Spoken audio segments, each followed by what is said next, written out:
पापा की जगह अभी तो हमें जॉब मिलने वाली है, जिसमें भी कंपलसरी एग्ज़ाम होता है जिनको देख के मैं इंस्पायर हुआ, जैसे साहिल खान हो गए हैं और भी बहुत सारे हैं, विद्युत जमाल हो गए हैं।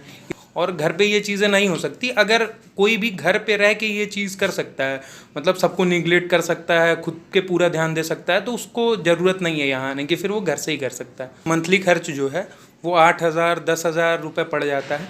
लेकिन हम लोग जिम जाते हैं तो हमारी डाइट काफ़ी हैवी होती है, इस वजह से हमारा 15,000 16,000 रुपये महीने का चला जाता है।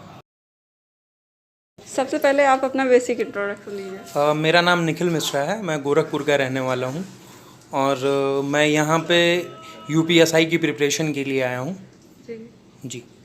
ओके, तो आपको कितने ईयर हुए यहाँ पे? मुझे अभी तो यहाँ पे आप कह सकती हैं लगभग 1 साल हो गए, वो भी अधिकतर टाइम घर पे ही जाना पड़ा क्योंकि लॉकडाउन की वजह से सारी चीज़ें बंद थी, कोचिंगें बंद थी, तो अधिकतर टाइम घर पे ही निकला। वैसे अभी अच्छे से पढ़ाई नहीं हो पाई। जी, जैसे कुछ लोग मतलब मुखर्जी नगर रहना पसंद करते हैं, तो आपने इलाहाबाद क्यों सेलेक्ट किया? मैम एक्चुअली मुखर्जी नगर के खर्चे जो हैं वो थोड़े ज़्यादा हैं। वो दिल्ली में आता है तो महंगी सिटी है, और वहाँ जाने के बाद मतलब एक अलग सी चीज़ है ना, वहाँ बड़ी सिटी है तो ज़रूरी नहीं है कि लड़का कुछ अच्छा कर पाए। तो मुझे कहीं ना कहीं ये डर था कि कहीं मैं बिगड़ ना जाऊँ। और दूसरी चीज़, इलाहाबाद हमारे घर से नज़दीक है गोरखपुर से, और हम जब चाहें घर आ जा सकते हैं, जा सकते हैं। और फिर यहाँ के खर्चे जो हैं वो थोड़े कम हैं, मतलब जैसे हम अपने घर पे रहते हैं उससे थोड़े ज़्यादा खर्चे में हम यहाँ रह सकते हैं। जी, जैसे कि आपका मंथली खर्च कितना पड़ जाता होगा यहाँ इलाहाबाद? एक्चुअली मैम एक नॉर्मल लड़के का मंथली खर्च जो है वो 8,000 10,000 रुपये पड़ जाता है। लेकिन हम लोग जिम जाते हैं तो हमारी डाइट काफ़ी हैवी होती है, इस वजह से हमारा 15,000 16,000 रुपये महीने का चला जाता है। जी, जैसे कि प्रिपरेशन के साथ साथ आपका स्पोर्ट में कुछ मतलब कि इंटरेस्ट है? जी मैम, एक्चुअली स्पोर्ट में इंटरेस्ट तो शुरू से रहा है, मुझे बॉडी बिल्डिंग में जाना है। तो काफ़ी सारे अच्छे बॉडी बिल्डर हैं जिनको देख के मैं इंस्पायर हुआ, जैसे साहिल खान हो गए हैं और भी बहुत सारे हैं, विद्युत जमाल हो गए हैं। इनको देख के मैं इंस्पायर हुआ, और अभी मैं स्टडी के साथ साथ ज़्यादातर टाइम मेरा स्पोर्ट्स में जाता है, जिम में जाता है। तो कहीं ना कहीं एक तरफ ये है कि अभी मुझे टाइम तो लगेगा, लेकिन एक ना एक दिन मैं या तो अपने स्टेट के लिए या कंट्री के लिए कुछ ना कुछ करूँगा। हो सकता है कि मैं शेरू क्लासिक खेलूँ या फिर मिस्टर इंडिया खेलूँ, लेकिन हाँ उसमें अभी बहुत टाइम है। अभी मुझे अब स्टडी पे ध्यान देना है, बाकी चीज़ें जॉब के बाद। जी, जैसे कि आप प्रिपरेशन का और ये स्पोर्ट लाइन का, दोनों चीज़ों का आप बैलेंस कैसे बना के रखते हैं? एक्चुअली मैम बैलेंस का ये है कि हमें यहाँ कोई काम नहीं होता, हम पूरी तरह से फ्री हैं।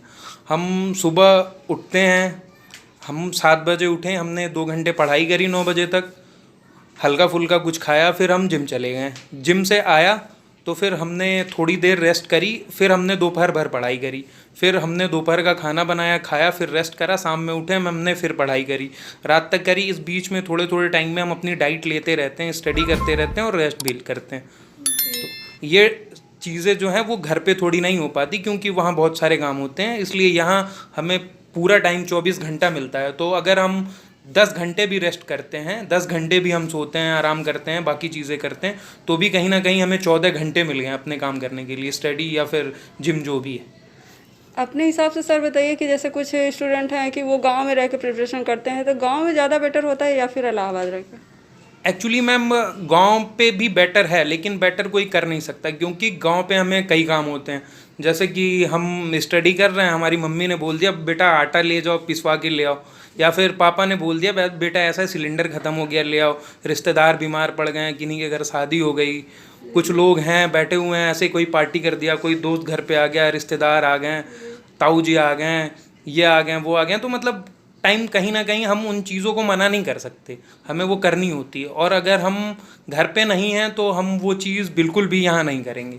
यहाँ हम वही करेंगे जो हमें अच्छा लगे, खुद हमारे लिए अच्छा हो। और घर पे ये चीज़ें नहीं हो सकती। अगर कोई भी घर पे रह के ये चीज़ कर सकता है, मतलब सबको निगलेक्ट कर सकता है, खुद के पूरा ध्यान दे सकता है, तो उसको ज़रूरत नहीं है यहाँ आने की, फिर वो घर से ही कर सकता है। लेकिन जैसा कि मतलब ये समाज है, यहाँ पे कोई भी लड़का ऐसा कर नहीं पाएगा, इसलिए यहाँ आना ज़्यादा ज़रूरी। आपने अभी तक कोई एग्ज़ाम क्लियर किया है?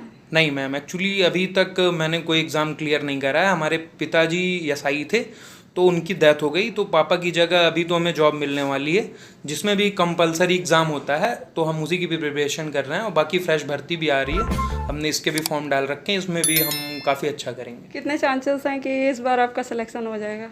मैम चांसेस तो हर बार 100% होते हैं, हम अपना बेस्ट करते हैं। बाकी तो क्वेश्चन कैसे आते हैं या फिर हमारी स्टडी कैसी है इस पे डिपेंड करता है, लेकिन हम अपनी तरफ से तो पूरा बेस्ट ट्राई करते हैं कि हाँ हम अपना अच्छा करेंगे।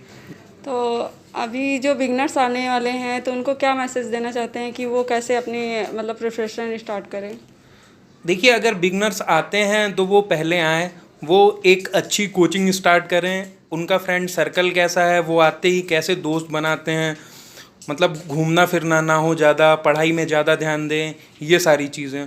और दूसरी बात यह है कि अगर उनको आना है तो वो आने से पहले ही यहाँ की प्रिपरेशन करें कि उनको किस टीचर से पढ़ना है, इलाहाबाद में कितने कोचिंग हैं, कैसे क्या है, वो घर से ही अगर अपनी रणनीति बना के आते हैं तो यहाँ आके उनके लिए आसानी होगी।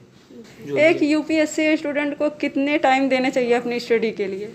मैम एक्चुअली यूपीएससी वालों का तो मैं नहीं बता सकता, लेकिन यूपीएसआई को कोचिंग और बाकी चीज़ें छोड़ने के बाद कम से कम उन्हें 5 से 6 घंटे जो हैं सेल्फ स्टडी करनी चाहिए।